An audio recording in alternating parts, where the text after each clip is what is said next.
शुरुआत करते हैं आज की न्यूज़पेपर की। पहली न्यूज़ हम देखने वाले हैं अग्निपथ प्रोटेस्ट को लेकर के। सरकार ने आर्मी में भर्ती की एक नई योजना चालू की थी जिसका नाम था आर्मीपथ आर्मी भर्ती योजना। तो जो अग्निपथ स्कीम है इसके अंतर्गत सरकार आर्मी में 4 साल की वैकेंसी मतलब कि 4 साल की जॉब के लिए ये स्कीम लेकर के आई है। यदि कोई व्यक्ति एक बार इस स्कीम में चला गया 4 साल के लिए आर्मी में, उसके बाद 4 साल के बाद वो सेवानिवृत्त हो जाएगा, रिटायर हो जाएगा।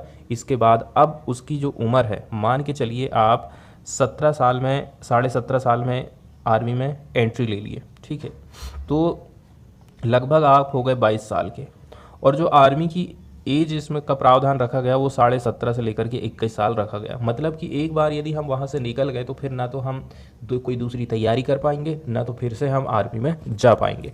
इसीलिए युवाओं की डिमांड है कि ये जो आर्मी की स्कीम है वो पूरी पुरानी जो स्कीम चल रही थी 15 साल वाली स्कीम, उसी को कंटिन्यू किया जाए। सरकार की तरफ से कहना है कि इसमें एज का प्रावधान 17 से 21 है, जिसको अभी वन टाइम के लिए मतलब एक बार के लिए सरकार ने बढ़ा दिया, 23 साल कर दिया। क्योंकि पिछले जब से कोरोना चल रहा है तब से आर्मी की भर्तियां नहीं हो रही थी। इसी को देखते हुए बहुत ज़्यादा युवाओं ने जब डिमांड करी तो एज को उन्होंने 21 साल से 23 साल कर दिया है। इसी में 6 महीने की ट्रेनिंग का भी प्रावधान किया गया है। सैलरी पैकेज यहाँ 4.76 लाख से लेकर के 6.92 लाख का प्रावधान किया जा रहा बताया जा रहा, ठीक है। जबकि मंथली का है तो 30 से 40 हज़ार दे रहे हैं। यदि आपको 40 हज़ार पर महीने का देंगे तो 12 महीने का कितना हो गया, 12 चौके 48, मतलब कि 4.8 लाख होना चाहिए। तो इसको बढ़ा करके वो कितना कह रहे हैं, 6.92 लाख। मतलब कि सरकार भी जो है काफ़ी डेटा यहाँ पर बढ़ा के बताई है। किस हिसाब से बता रही है तो सरकार ही जानती है। हो सकता है इसमें से जो पैसे वो काट रही है उसको भी इसने इंक्लूड कर दी हो, और वो पैसा आपको फिर दे रही है कब, वो 4 साल के बाद में एक मुश्त राशि आपको मिलेगी। आपकी सैलरी से जो पैसा कटेगा उतना ही पैसा सरकार मिलाएगी, और उसमें जो ब्याज बनेगा वो पैसा आपको मिलने वाला है 4 साल के बाद। लगभग 11 लाख रुपए आपको मिलेगा। इसमें 48 लाख रुपए का इंश्योरेंस कवर भी किया गया है। जैसे कि यदि कोई व्यक्ति लड़ाई के दौरान विकलांग हो जाता है, अपाहिज हो जाता है, तो उसके लिए 48 लाख रुपए का इंश्योरेंस कवर किया गया है। अग्निवीर स्किल सर्टिफिकेट मिलने वाला है जो कि आपको असिस्ट करेगा, ठीक है। जब यहाँ से आप निकल जाएंगे तो और भी अपॉर्चुनिटी आपके लिए खुल जाएंगी, ठीक है। आपको कंपनियां कह जरूर रही हैं, कोई भी प्राइवेट कंपनी हो या कुछ भी हो, कि हम अपॉर्चुनिटी हम इनको भर्ती लेंगे, लेकिन कोई लिखित में थोड़ी ना दे रहा है कि हाँ हम हर साल इतने अग्निवीरों की भर्ती लेंगे करके। अग्निपथ स्कीम को वापस लेने को लेकर ये तीसरा कंटिन्यू दिन है जिसमें विरोध प्रदर्शन देखने को मिला है युवाओं के द्वारा, ठीक है। कई सारे स्टेट में, ना केवल एक दो स्टेट में, बल्कि ये तो नॉर्थ से लेकर के साउथ तक ये प्रोटेस्ट फैल गया है। इनकी डिमांड है कि इसको आप रोल बैक करिए, अग्निपथ स्कीम को वापस लीजिए और पुरानी जो स्कीम चल रही है उसको आप चलने दीजिए। एक प्रोटेस्टर की डेथ हो गई है पुलिस की फायरिंग में सिकंदराबाद में, तेलंगाना में, and hundreds of people injured in various places in the violence that marked the agitation against the new armed forces recruitment scheme। इसके अलावा कई सारे पीपल को अरेस्ट भी किया गया है या फिर डिटेन कर दिया गया है by police in various state. अब पुलिस ने उनकी गिरफ्तारी भी चालू कर दी है। अपोजिशन पार्टी, ट्रेड यूनियन, इसके अलावा जो आउटफिट्स ऑफ स्टूडेंट्स हैं, इसके अलावा यूथ, फार्मर, इन्होंने जोर शोर से इनको सपोर्ट दिया है for the protest and demanded immediate reversal of the scheme. अगली न्यूज़ हम देखने वाले हैं ब्रिक्स से रिलेटेड। ब्रिक्स मेंबर कंट्री को हम देख लेते हैं। बी फॉर हो गया आपका ब्राज़ील, ठीक है, ये पीले कलर से। आर से हो गया रसिया, ठीक है। आई से हो गया इंडिया, सी से हो गया चाइना, एस से हो गया साउथ अफ्रीका। और मैप में यदि हम देखें तो ये पीले पीले कलर से ब्रिक्स के मेंबर कंट्रीज़ को यहाँ पर दिखाया गया है, ठीक है। ब्राज़ील, साउथ अफ्रीका, इंडिया, इसके अलावा चाइना है और ऊपर में रसिया है।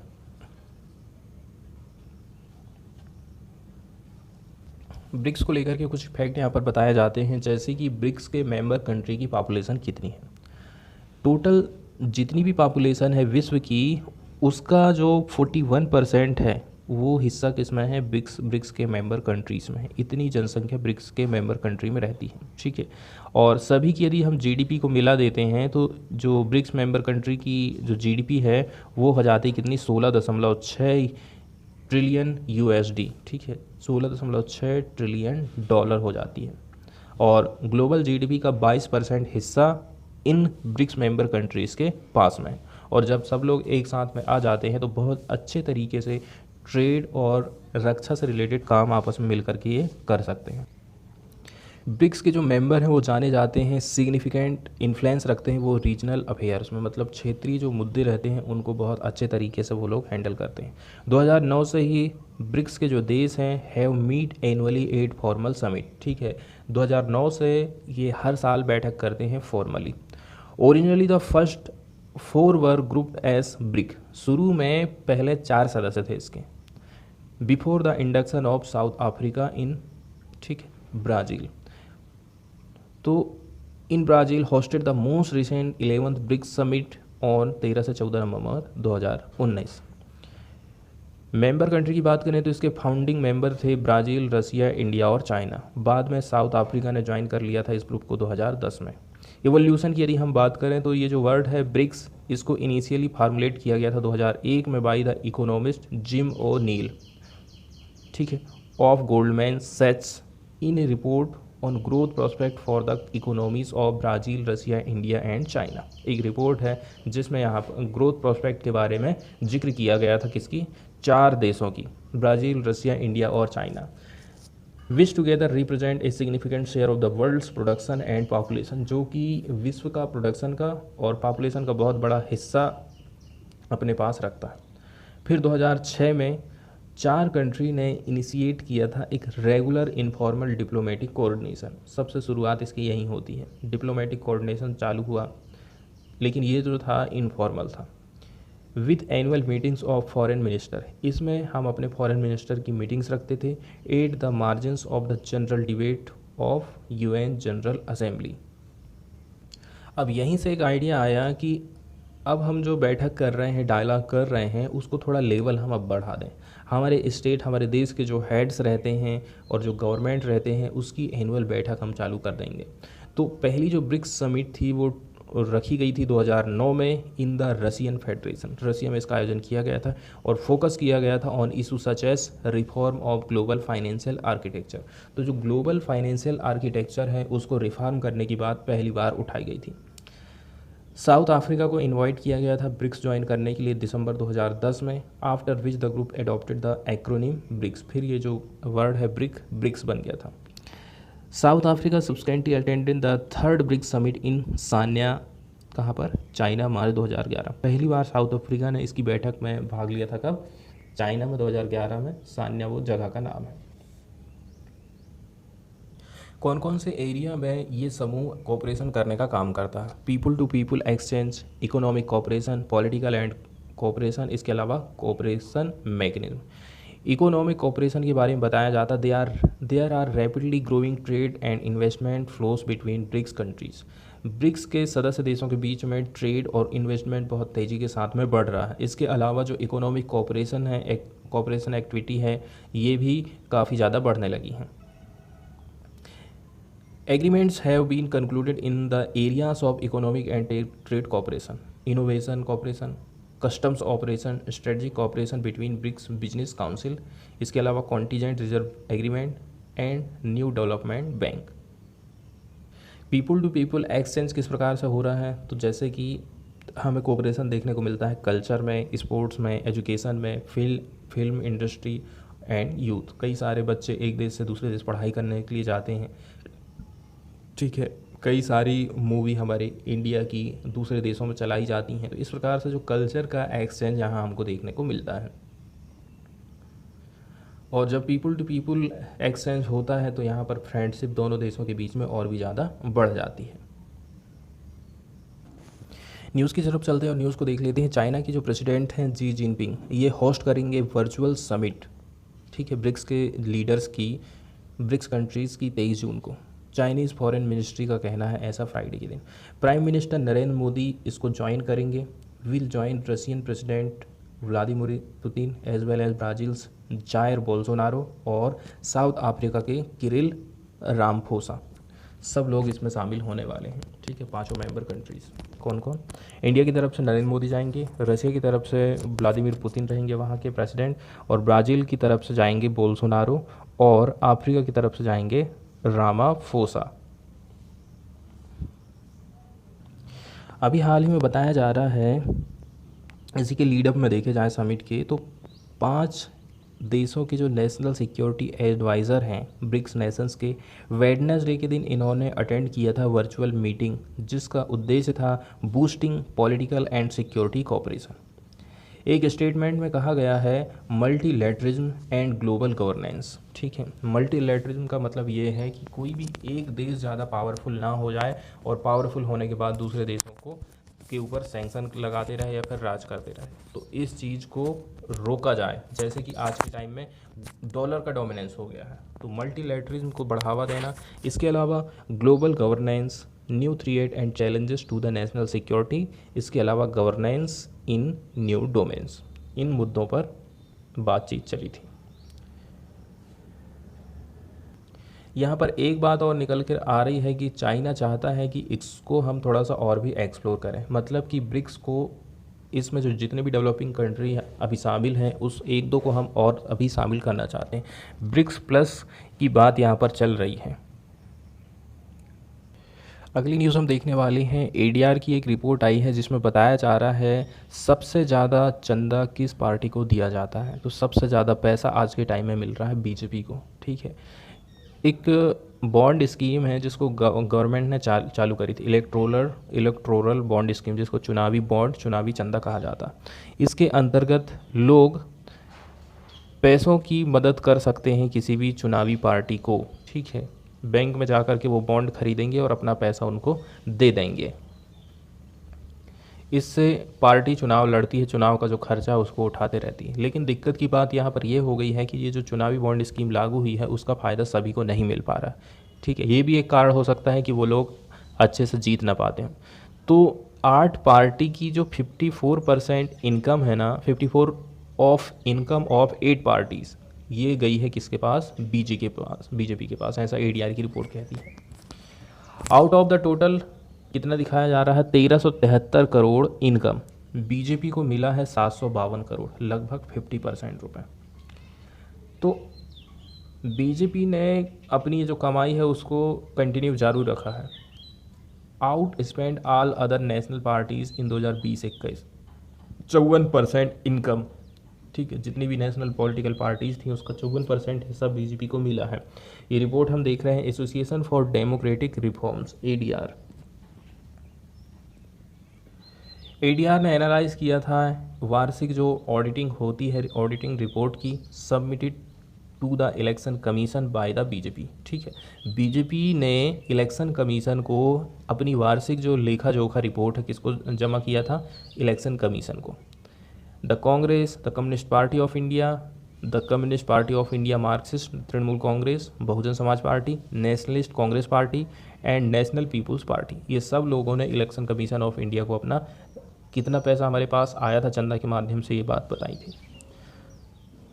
सब लोगों ने डिक्लेयर किया था टोटल इनकम 1373 करोड़ रुपया, बीजेपी को मिला था 752 करोड़ रुपए, जबकि कांग्रेस सेकंड नंबर पर आई थी 285 करोड़। इसके बाद सीपीआई एम, इसको मिला 171 करोड़, तृणमूल को मिला 74 करोड़, इसके बाद फिर बीएसपी 52 करोड़, एनसीपी 34 करोड़ और सीपीआई को मिला 2.12 crore and national people's party को मिला था 69 lakh. While the BJP spend 82% of its income. तो जब इसने इलेक्शन कमीशन ऑफ इंडिया को ये बताया कि इतना चंदा मिला था, इसका हमने 82% खर्चा किया। कांग्रेस ने 73% खर्चा करा था इसकी अर्निंग का। The Trinamool Congress expenditure was 78% over it's earning. Primary source क्या है? ठीक है, तो जो प्राइमरी सोर्स ऑफ इनकम है बीजेपी के लिए, ये था वॉलंटरी कॉन्ट्रीब्यूशन। ठीक है, वॉलंटरी कॉन्ट्रीब्यूशन मतलब कि आप अपनी इच्छा से दे रहे हैं। While the Congress got the most of its income from issuing coupons, इसको कहाँ से मिला? कूपन इशू करने से। And BSP from bank interest. ठीक है, बीएसपी को मिला बैंक इंटरेस्ट से, ऐसा रिपोर्ट का कहना है। तो the BJP spend the most of its total expenditure on election या फिर जनरल प्रोपेगेंडा, चुनाव के लिए सबसे ज़्यादा पैसा बहाया है किसने? बीजेपी में, 421 करोड़। कांग्रेस और इलेक्शन एक्सपेंडिचर, और कांग्रेस ने इलेक्शन में से रिलेटेड जो एक्सपेंडिचर उसमें खर्चा करा। एनसीपी ने 84% हिस्सा खर्च कर दिया था इसके टोटल एक्सपेंडिचर का, किसमें? एडमिनिस्ट्रेशन और जनरल एक्सपेंस में।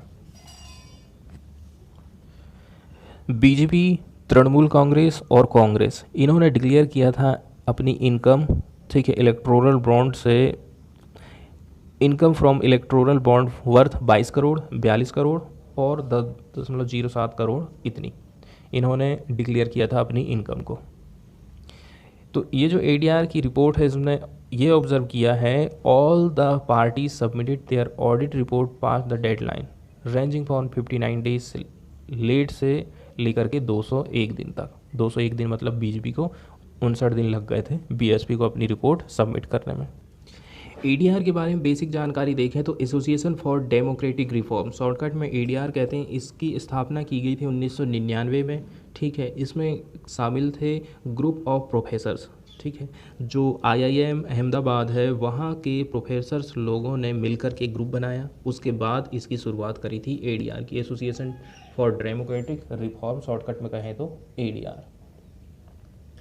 फिर 1999 में एक पीआईएल फाइल की गई थी, public interest litigation filed by them, उन्होंने एक पीआईएल दायर करी विथ दिल्ली हाई कोर्ट में, आस्किंग फॉर या फिर requesting the disclosure of criminal, financial and educational background of the candidate contesting election. उन्होंने कहा था, ठीक है, जो भी व्यक्ति चुनाव लड़ रहा है उसका क्रिमिनल, फाइनेंशियल और एजुकेशन बैकग्राउंड आप बताओ, जनता के सामने इसको रखना चाहिए। इसी पर आधारित, ठीक है, सुप्रीम कोर्ट ने 2002 में the subsequently in 2003 made it mandatory for all candidate contesting election to disclose their criminal, financial, educational background. तभी से फिर सुप्रीम कोर्ट में भी इस प्रकार की याचिकाएं दायर करी गई थी, कुछ रिजल्ट भी हमको देखने को मिला। तभी से ये अनिवार्य हो गया कि कोई भी कैंडिडेट जो इलेक्शन में खड़ा हो रहा है उसको अपना क्रिमिनल बैकग्राउंड बताना है, कोई अपराध किया है कि नहीं किया है, किस प्रकार के अपराध किया है, इसके अलावा उसकी संपत्ति कितनी वो बताए, और एजुकेशनल बैकग्राउंड उसको बताना पड़ेगा। तो जो चुनावी पार्टियां होती हैं उनको जो पैसा मिलता है वो चुनावी बॉन्ड स्कीम के माध्यम से मिलता है, ठीक है, इलेक्टोरल बॉन्ड स्कीम से उनको ये पैसा मिलता है। इस स्कीम की शुरुआत हुई थी 2017-18। तो जो चुनाव में पॉलिटिकल पार्टी को पैसा मिलता है, सपोर्ट मिलता है, उसको पारदर्शी, ट्रांसपेरेंट बनाने के लिए सेंट्रल गवर्नमेंट ने वित्तीय वर्ष 2017-18 के चुनावी बजट के दौरान चुनावी बॉन्ड योजना घोषणा करी थी। 2018 में वित्त मंत्री अरुण जेटली ने बताया था कि चुनावी बॉन्ड को अंतिम रूप दे दिया गया है। चुनावी बॉन्ड का मतलब ऐसे बॉन्ड से होता है जिसके ऊपर करेंसी नोट की तरह उसका वैल्यू या फिर मूल्य लिखा रहता है। ये बॉन्ड व्यक्ति, संस्था, संगठन, पॉलिटिकल दल को और संगठनों, ये सारे लोग खरीदते हैं और राजनीतिक दल को चंदा देते हैं। कितने कितने रुपए के रहते हैं? 1,000 से चालू होता है, 10,000, 1 लाख, 10 लाख और 1 करोड़ रुपये तक के ये बॉन्ड होते हैं। इसे राजनीतिक दलों को मिलने वाली चंदे की प्रक्रिया में पारदर्शी लाने का एक महत्वपूर्ण कदम बताया जा रहा है।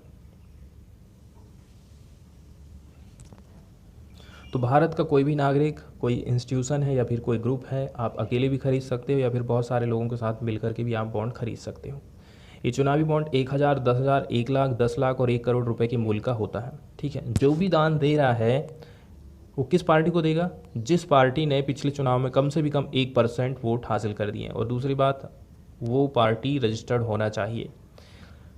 बॉन्ड के लिए दानकर्ता को अपनी सारी जानकारी, मतलब जिसको केवाईसी कहते हैं, बैंक को देनी होगी, ठीक है। उस जो चुनावी बॉन्ड जो खरीदने वाला रहता है उसका नाम गोपनीय रखा जाता है। इस बॉन्ड पर बैंक द्वारा कोई ब्याज नहीं दिया जाएगा। इस बैंक को स्टेट बैंक ऑफ इंडिया की चुनिंदा शाखाओं से ही हम खरीद सकते हैं, मतलब जो बॉन्ड है वो केवल एसबीआई के माध्यम से ही खरीदा जाएगा। बैंक के पास इस बात की जानकारी रहती है कि कोई चुनावी बॉन्ड किसने खरीदा था। चुनावी बॉन्ड को राजनीतिक दल अपने निर्धारित बैंक के खाते में भुना सकेंगे, जिसकी जानकारी चुनाव आयोग को देना पड़ता है। बॉन्ड खरीदने वालों को उसका जिक्र अपने बैलेंस शीट में भी करना पड़ता है, और इसकी जो वैलिडिटी है वो 15 दिनों तक रहती है। बॉन्ड खरीदे जाने के 15 दिनों तक मान्य रहते हैं। 15 दिन के भीतर ही आपको कैश करवाना है। राजनीतिक दलों को चुनाव आयोग को भी बताना होगा कि चुनावी बॉन्ड से उन्हें कितना धन मिला, कितना रुपए उन्होंने कहाँ खर्च किया। ये स्कीम लाने का एक मेन उद्देश्य ये था कि पहले के टाइम में एक नियम चलता था, राजनीतिक दल को 20,000 रुपये से कम यदि पैसा कहीं से मिल रहा है तो वो चुनाव आयोग को नहीं बताते थे। इसी का फ़ायदा वो अधिकतर दल उठाते रहते थे। वे कहते थे कि ज़्यादातर जो उन्हें पैसा मिला है वो एक व्यक्ति ने 20,000 से कम दिया है, ठीक है। अतः उन्हें इसका स्रोत बताने की जरूरत नहीं है। इस तरह से देश में काला धन को बढ़ावा मिलता था। इस काले धन का उपयोग चुनाव को जीतने के लिए किया जाता था। कुछ दल ये दिखाते थे कि 80 से 90% चंदा उन्हें 20,000 से कम मिला है, मतलब कि फुटकर में मिला है। इसके बाद वाली न्यूज़ हम देखने वाले हैं एयरक्राफ्ट कैरियर से रिलेटेड। ठीक है, एक प्रकार के बहुत बड़े साइज के ये जहाज़ रहते हैं, जैसे कि एग्जांपल के तौर पर ये आप जहाज़ देख रहे हैं। ठीक है, तो जो एयरक्राफ्ट कैरियर रहते हैं इनके ऊपर हम बहुत सारे एयरक्राफ्ट रख सकते हैं। इसके साथ साथ में कमांडो फोर्स, टेक्निकल टीम की टुकड़ी को भी हम तैनात कर सकते हैं। ठीक है, या फिर भारी मात्रा में जवानों की तैनाती इस जहाज़ पर कर सकते हैं। इनकी सुरक्षा के लिए इसमें बैलिस्टिक से लेकर के क्रूज मिसाइलें भी हो सकती हैं जो परमाणु हमला भी कर सकती हैं। तो हम देखने वाले हैं, ठीक है, एयरक्राफ्ट कैरियर से रिलेटेड चाइना की जो न्यूज़ आई है उसको देखने वाले हैं। न्यूज़ में बताया जा रहा है कि चाइना को तीसरा एयरक्राफ्ट कैरियर मिल गया है। Technology on board includes electromagnetic catapults to launch jet off the deck. ठीक है, इसमें इलेक्ट्रोमैग्नेट कैटापल्ट टेक्नोलॉजी का इस्तेमाल किया गया है। क्या है इसको हम आगे देखेंगे। ये इसका पिक्चर दिखाया गया है, इसका जो एयरक्राफ्ट कैरियर है। The launch ceremony of the PLA aircraft carrier Fujian. ठीक है, तो ये कैरियर का नाम क्या रखा गया है चाइना की तरफ से, फुजियन एयरक्राफ्ट। ये तीसरे नंबर का एयरक्राफ्ट कैरियर है चाइना का। तो चाइना ने फ्राइडे के दिन लॉन्च किया था इसका biggest and the most modern aircraft carrier, marking A majority military advance for Asian super power. ठीक है, मिलिट्री में वो एडवांस होना चाहता है, एशिया में वो सुपर पावर बनना चाहता है। The announcement comes at A time of the heightened tension between China and United States over Beijing's saber rattling toward the Taiwan। China और अमेरिका दोनों में क्या है ना, अभी बन नहीं रही है ताइवान के मुद्दे को लेकर के। ठीक है, क्योंकि चाइना जो है ताइवान को अपना कब्जाते जा रहा है, which it view as a breakaway province to be seized by the force if necessary. मतलब कि जब ज़रूरत पड़ी तो फोर्स के माध्यम से ताइवान को अपन हड़प लेते हैं, जैसे रसिया ने यूक्रेन के ऊपर अटैक कर दिया था। तो पीपुल्स लिबरेशन आर्मी ओवरहॉलिंग कर रही है अपनी आर्मी की। ठीक है, under the president Xi Jinping, maintenance एक प्रकार से कह लीजिए, who has vowed to build a fully modern force to rival US military by 2027 तक। ठीक है, किसको टक्कर देना है अपन को, अमेरिका को। इसलिए एकदम पूरी तरह से मॉडर्न आर्मी तैयार कर रहा है चाइना। कैरियर का नाम रखा गया है Fujian, is the first catapult aircraft carrier, पूरी तरह से डिज़ाइन एंड बिल्ड किया गया है चाइना के द्वारा, ऐसा कहना है स्टेट ब्रॉडकास्ट CCTV का। एक वर्ड यूज़ किया गया है कैटापुल्ट, जिसका मतलब होता है एक बैलिस्टिक डिवाइस होती है जिसका यूज़ किया जाता है ना, लॉन्चिंग के लिए। A projectile a great distance without aid of gun powder और अदर प्रोपेलेंट, मतलब बिना गन पाउडर के हम लॉन्च कर सकते हैं। ठीक है, किसी मिसाइल को या फिर अन्य हथियारों को, उसको कहा जाता है कैटापुल्ट्स। इसका यूज़ किया जाएगा launching aircraft of its deck, मतलब कि यदि इस जहाज़ की डेक से हमें कोई हथियार को लॉन्च करना है तो उसके लिए उसने एक डिवाइस विकसित कर ली है बिना किसी गोला बारूद के। ठीक है, उसकी ज़रूरत नहीं पड़ेगी, इसीलिए ये डिवाइस इन्होंने ईजाद करा है। The other carriers use sky jump style ramp for take off. ठीक है, जो अदर कैरियर्स हैं वो यूज़ करते हैं sky jump style ramp for take off के लिए जो अदर कैरियर है स्काई जंप स्टाइल का यूज़ करते हैं।